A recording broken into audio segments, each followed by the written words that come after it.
हम लोग पठन कौशल को क्या करते हैं, समझ लेते हैं। पठन कौशल क्या है, आप पठन कौशल बच्चों में कैसे डेवलप करेंगे, ठीक है। और पठन का अलग अलग प्रकार कौन कौन से है, तो हम लोग इसको बेहतर तरीके से क्या करते हैं, समझ लेते हैं। देखिए, पठन कौशल जो है भाषा का द्वितीयक ग्राह्यात्मक कौशल है। पठन कौशल का मतलब केवल उच्चारण के साथ पढ़ना नहीं होता है, बल्कि जो पढ़ी गई सामग्री है, जब आप उनके अर्थ को भी समझ पाते हैं, तब आप पठन कौशल में क्या कहलाएंगे, दक्ष कहलाएंगे। पठन कौशल में अनुमान का भी बहुत अधिक क्या है, महत्व है। अनुमान का भी क्या है, बहुत अधिक महत्व है। बच्चे को जो भी कठिन शब्द हैं, तो पठन के दौरान उनके अर्थ का अनुमान लगाने के लिए क्या करना चाहिए, प्रोत्साहित करना चाहिए। कभी भी किसी शब्द का अर्थ हमको बताना नहीं चाहिए, न ही बच्चे को हमको कहना चाहिए कि तुम डिक्शनरी का क्या करो, प्रयोग करो, बल्कि बच्चे अर्थ का क्या लगा पाए, अनुमान लगा पाए संदर्भ में। इस चीज़ पर हम लोगों को क्या देना चाहिए, जोर देना चाहिए। बच्चे जो शुरुआती समय में पठन करते हैं, वो सस्वर पठन करते हैं। कैसा पठन करते हैं, यानी ज़ोर ज़ोर से चीज़ों को पढ़ते हैं, स्वर और लय के साथ पढ़ना क्या करते हैं, पसंद करते हैं। धीरे धीरे उसमें मौन पठन की क्या आती है, क्षमता आती है। सस्वर पठन से मौन पठन जो है वह ज़्यादा बेहतर माना जाता है।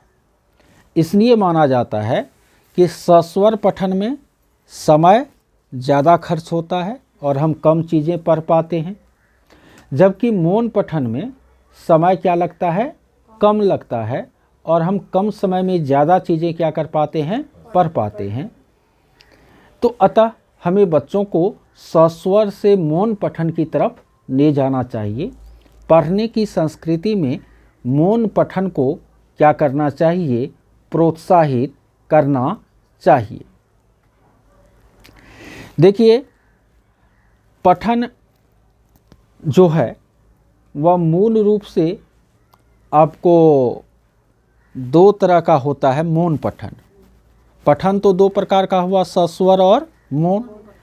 फिर मौन पठन जो है वह कितने तरह का होता है, दो तरह का। एक होता है आपको सरसरी तौर पर पढ़ना, ना, सरसरी तौर पर पढ़ना, जिनको हम अंग्रेजी में स्कीमिंग कहते हैं। क्या कहते हैं ना, स्कीम समझते हैं ना, स्कीमिंग ना। और दूसरा होता है मौन पठन का प्रकार बारीकी रूप से पढ़ना या गहन पठन, जिसको हम स्कैनिंग कहते हैं। क्या कहते हैं, स्कैनिंग, वो है स्कैमिंग, उसमें मौ का उच्चारण, इसमें नौ का ना। तो किसी विषय वस्तु को सरसरी तौर पर पढ़ना, जैसे अब मेरा ही नोट है, आपको पहली बार दिए, आप सरसरी तौर पर सारे पेज को उल्टा करके एक नज़र में देखकर बोले कि सर नोट बहुत ही अच्छा है। या कोई किताब है, उसको आप सरसरी तौर पर क्या किए, पढ़े, तो इससे आपको जो है उसके बारे में कुछ फंडामेंटल समझ तैयार हो गई। तो ये है सरसरी तौर पर पढ़ना, स्कीमिंग। क्या है, स्कीमिंग। और दूसरा है गहन तौर पर पढ़ना, बारीकी से पढ़ना, रुक रुक कर पढ़ना, किसी लाइन को दोबारा फिर क्या करना, पढ़ना ना। यानी प्रत्येक वाक्य के अर्थ को समझने की क्या करना, कोशिश करना, एकदम बारीकी से पढ़ना, ये है आपको इसके नींव ना।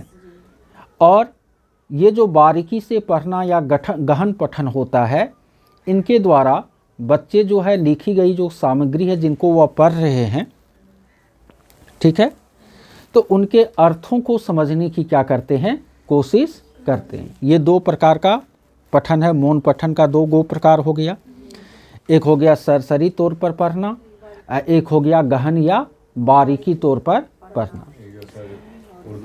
देखिए, हाँ, उनके बाद आपको पठन जो है, ठीक है,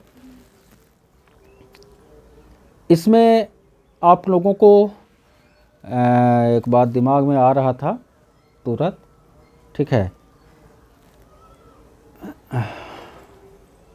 स्क्रीनिंग को सर दो भाग में बांटा। हाँ हाँ हाँ हाँ, ठीक है।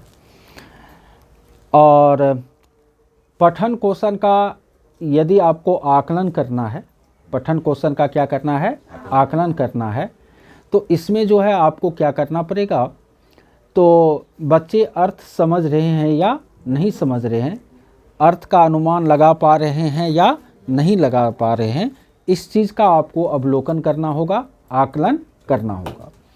बच्चों को ज़्यादा से ज़्यादा प्रिंट समृद्ध माहौल प्रदान करके, प्रिंट समृद्ध माहौल प्रदान करके ना, यानी प्रिंट समृद्ध माहौल क्या हुआ, जिसमें छपी छपाई सामग्री का ज़्यादा प्रयोग होता हो ना, मुद्रित सामग्रियों का ज़्यादा क्या होता हो, प्रयोग होता हो ना, जिस शिक्षण व्यवस्था में, तो उसको कहते हैं प्रिंट समृद्ध माहौल।